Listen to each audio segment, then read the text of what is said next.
നമസ്കാരം. വേദാംഗ ജ്യോതിഷത്തിലെ അമൂല്യമായ അറിവുകളും ആധ്യാത്മിക ജ്ഞാന ഉപദേശങ്ങളും പകർന്നു തരുന്ന പ്രശാന്തം ആസ്ട്രോ ചാനലിലേക്ക് ഏവർക്കും സ്വാഗതം. ഈ ചാനൽ ഇതുവരെയും സബ്സ്ക്രൈബ് ചെയ്യാത്തവർ ഇപ്പോൾ തന്നെ സബ്സ്ക്രൈബ് ചെയ്യുക. നോട്ടിഫിക്കേഷൻ ലഭിക്കുന്നതിനായി ബെൽ ബട്ടൺ അമർത്തുമല്ലോ. ഒപ്പം ചാനൽ ലൈക്ക് ചെയ്യുക, ഷെയർ ചെയ്യുക, കമൻറ്റ് ചെയ്യുക. കൊല്ലവർഷം 1200 ധനു സംക്രമം മകയിരം നക്ഷത്രത്തിലാണ്.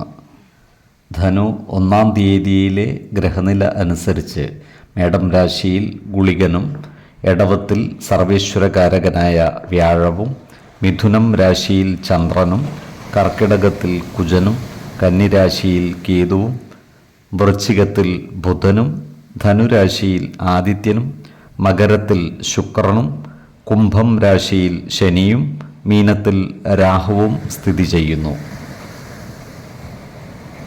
അനിഴം നക്ഷത്രത്തിൽ ജനിച്ചവർക്ക് ധനുമാസം ഗുണഫലങ്ങൾ കൂടിയിരിക്കും. ഈ നക്ഷത്രക്കാർക്ക് പ്രവർത്തന മേഖലകളിൽ വിജയം വരിക്കുവാൻ സാധിക്കുന്നതാണ്.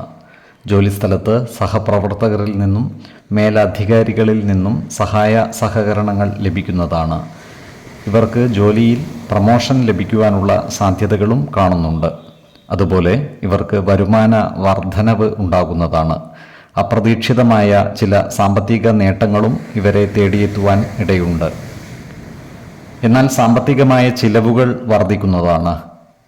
ചില നല്ല കാര്യങ്ങൾക്കായി വലിയ സാമ്പത്തിക ബാധ്യതകൾ ഏറ്റെടുക്കേണ്ടതായി വരുവാനും ഇടയുണ്ട്. അതിനാൽ സാമ്പത്തിക കാര്യങ്ങൾ കൈകാര്യം ചെയ്യുമ്പോൾ അതീവ ജാഗ്രത പാലിക്കുന്നത് ഗുണകരമായിരിക്കും. ഇവർക്ക് ബന്ധുജനങ്ങളുമായി ചില സന്ദർഭങ്ങളിൽ വാക്കുതർക്കങ്ങളിൽ ഏർപ്പെടേണ്ടതായി വരുവാൻ ഇടയുണ്ട്. അത്തരം സന്ദർഭങ്ങളിൽ സമചിത്തതയോടെയും ശാന്തതയോടെയും പ്രശ്നങ്ങളെ അഭിമുഖീകരിക്കേണ്ടതും അനാവശ്യ വാക്കുതർക്കങ്ങൾ ഒഴിവാക്കേണ്ടതുമാണ്. ഈ നക്ഷത്രക്കാർക്ക് വിദേശവാസത്തിനുള്ള യോഗവും കാണുന്നുണ്ട്. അതിനാൽ വിദേശത്ത് പോകുവാൻ ആഗ്രഹിക്കുന്നവർക്ക് അതിനുള്ള അവസരം ഒത്തുവരുന്നതുമാണ്. ഇവർക്ക് പൂർവിക സ്വത്തുവകകൾ അനുഭവയോഗ്യമാകുന്നതാണ്. അതിനാൽ പൂർവിക സ്വത്തുവകകൾ ഭാഗം വെച്ചു കിട്ടാനുള്ളവർക്ക് അത്തരം കാര്യങ്ങളുമായി മുന്നോട്ട് നീങ്ങുന്നതിന് അനുകൂലമായ കാലമാണ്. അതുപോലെ ഓഹരി വിപണികളിൽ നിന്നും വരുമാന വർധനവ് ഉണ്ടാകുന്നതുമാണ്. പുതിയ ബിസിനസ് സംരംഭങ്ങൾ ആരംഭിക്കുവാനുള്ള നീക്കം ഇവർ തൽക്കാലം നിർത്തിവെക്കുന്നതായി കാണാം. സഹോദരങ്ങളിൽ നിന്നും സുഹൃത്തുക്കളിൽ നിന്നും സഹായ സഹകരണങ്ങൾ ഇവർക്ക് ലഭിക്കുന്നതുമാണ്. ആരോഗ്യകാര്യങ്ങളിലും ഈ നക്ഷത്രക്കാർ ഒരു പ്രത്യേക ശ്രദ്ധ പുലർത്തുന്നത് ഗുണകരമായിരിക്കും.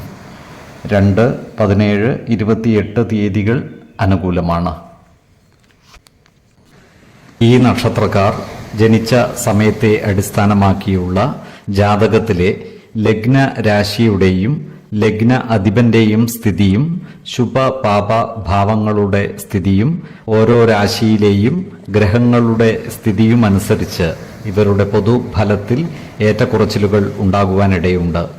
കുടുംബ ദേവതകളെയും ഇഷ്ട ദേവതകളെയും ഉപാസിക്കുന്നത് ഇവർക്ക് ആയുരാരോഗ്യ സൗഖ്യമേകും. ഇഷ്ടദേവതാ മന്ത്രം 108 തവണ ദിനംതോറും ലിഖിത ജപം ചെയ്തു വരുന്നത് ഇവർക്ക് സർവ ഐശ്വര്യങ്ങളുമേകും. നല്ല വ്യക്തി സാധനകളോടെയും ഉപാസനകളോടെയും മുന്നേറിയാൽ സർവേശ്വരാനുഗ്രഹത്താൽ ഇവരുടെ സർവകാര്യങ്ങളും മംഗളകരമാകും. നന്ദി, നമസ്കാരം. ജ്യോതിഷരത്നം പ്രശാന്ത് കണ്ണോം.